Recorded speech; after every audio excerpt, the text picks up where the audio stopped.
Here is this jersey, orange and navy blue. The fabric is thick, heavy, the old kind you don't see anymore, the kind that scratched your skin when you sweat. The number 33 is peeling a bit around the edges, but you can still read it. 33. That was me. Sometimes I take it out from the back of the closet just to smell it, but it no longer smells like freshly cut grass, or liniment, or the cold sweat of November in New York State. It smells like mothballs. It smells like old things. It smells like a life I should have lived, but that was stolen from me while I smiled and said, "Yes, sir. My name is Luther. I am 75 years old. And if you're listening to me now, maybe you're young. Maybe you're 20 years old and the whole world is in the palm of your hand. Maybe you were taught, like I was, that being nice, being polite, being the guy who never causes trouble, is the key to paradise. I'm here to tell you, with the weight of 3/4 of a century on my back, that being only nice can be the most dangerous thing you will ever do in your life. Kindness without limits, loyalty without reciprocity, that is not virtue.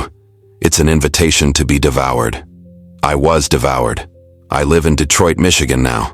I've lived in this same small brick house for over 40 years. The neighborhood changed, the neighbors changed. The factory where I worked closed parts of itself, opened others, and then closed again. My knees crack when I get up from this armchair. My wife, Sarah, God rest her soul, used to say my knees made more noise than the wooden floor in winter. But the pain I feel today, this physical pain in my joints, is not from running in packed stadiums with thousands of people shouting my name.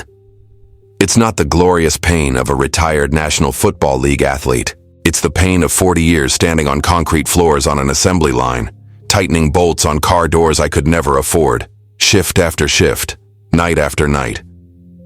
I should have been a legend. And I don't say that arrogantly. I say it as a sad fact, like saying it's going to rain today. It was 1969.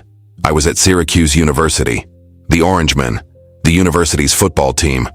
If you know the history of the sport, you know the weight that jersey carries. Jim Brown played there, Ernie Davis played there, and there I was, a black kid from a poor neighborhood in Cleveland, arriving on that massive campus, thinking I had won the lottery of life. I was fast. I was strong. I had field vision the coaches said was a natural gift. In my sophomore year, scouts were already writing my name down in notebooks. They said I had a guaranteed professional future.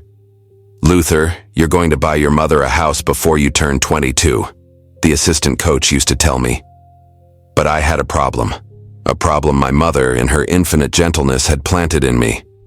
She said, "Luther, keep your head down, be pleasant, don't fight. If you're good to people, they'll be good to you, especially white people. Don't give them a reason to look at you sideways." I took that as a sacred commandment. I was the guy who stayed after practice to help collect the balls. I was the guy who never complained when the coach screamed in my face for a mistake I hadn't made. I smiled. I was the good kid. And then there was Brad. Brad was the backup quarterback. He came from money, a family of bankers from Connecticut. His father was one of the university's biggest donors. Brad had the smile of a politician and the soul of a snake, but at the time, I thought he was my friend. He gave me rides in his convertible, he paid for my snacks, he called me brother. For a poor kid like me, that felt like acceptance. I felt like I belonged. I felt safe. It happened on a Tuesday night, near the end of the 1970 season. We were in the locker room. Almost everyone had already left. Brad was there, rummaging through another player's locker, a rich kid who always carried cash in his wallet because he didn't trust leaving it in his room. I saw Brad take the money. It was $300. Back then, $300 was a fortune. It was months of rent. He saw that I saw. He didn't panic. He just smiled that bright smile and said, "Hey, Luther, relax. It's just a joke. I'll give it back tomorrow. I'm just messing with him because he's an idiot. Can you hold on to this for me until morning? If they catch me with it, the coach will flip out because I'm already on probation with him over my grades. But you're the saint, Luther. No one suspects you." He put the wad of bills in my hand, and the envelope. I should have thrown that money on the floor. I should have shouted, I should have punched him in the face, but my mother's voice came into my head. Be nice. Help your friends. Don't make trouble. I thought, he's my friend. He said it's a joke. If I refuse, he'll be upset with me. He'll badmouth me to the team. I put the envelope in my backpack. I went back to the dorm. The next morning, the world collapsed. It wasn't just money. The kid who was robbed said a gold watch had also disappeared, a family heirloom. Campus police were called.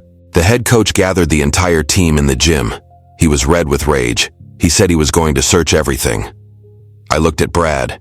He was there, arms crossed, looking concerned, shaking his head in disapproval. I waited for him to speak. I waited for him to raise his hand and say, "Coach, it was me, it was a prank." He said nothing. His silence was the loudest sound I have ever heard in my life. When they searched my backpack, they found the money. The watch wasn't there. Brad never gave me the watch. He must have kept it or thrown it away. But the money was enough. The gym fell into absolute silence. I remember the buzzing of the fluorescent lights. I remember feeling the blood drain from my face. "Luther," the coach said. His voice wasn't angry. It was disappointed. And that hurt more. "You?" I looked at Brad. Our eyes met. For a second, I thought he was going to save me. But then I saw it. I saw in his eyes that he knew exactly what he was doing. He knew that his word against mine, in 1970, was not a fair fight. He knew the good black kid was the perfect scapegoat. "It was," I started to say. But I stammered. I looked around. Every face was judging me.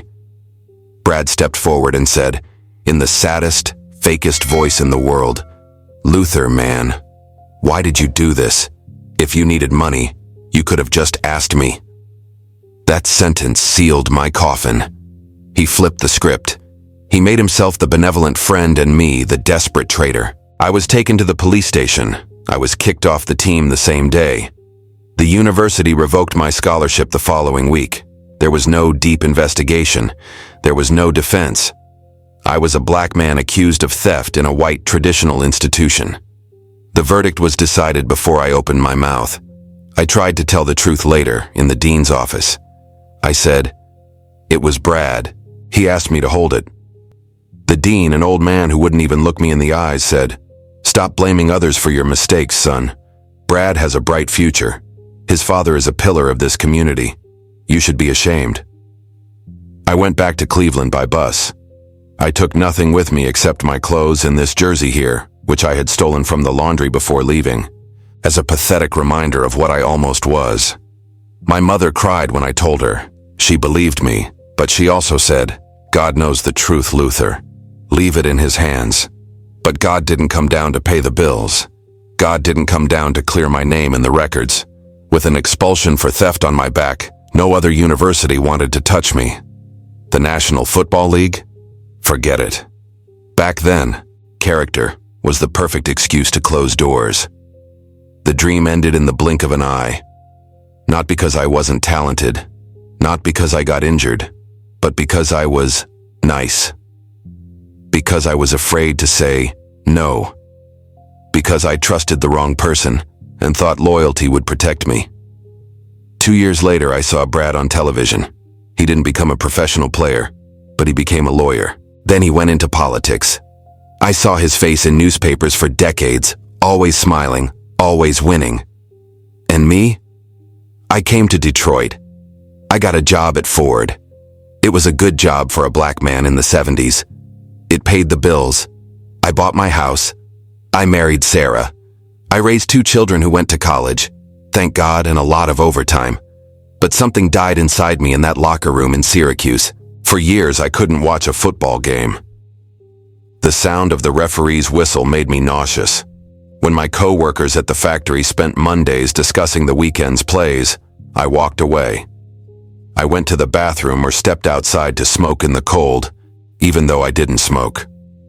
I felt a shame that wasn't mine. I carried the guilt of a crime I didn't commit, and the weight of my own stupidity for having allowed it. This is the part no one tells you about betrayal. It makes you doubt yourself forever. I started seeing the world differently. I became a hard man. Not a bad one, but a hard one.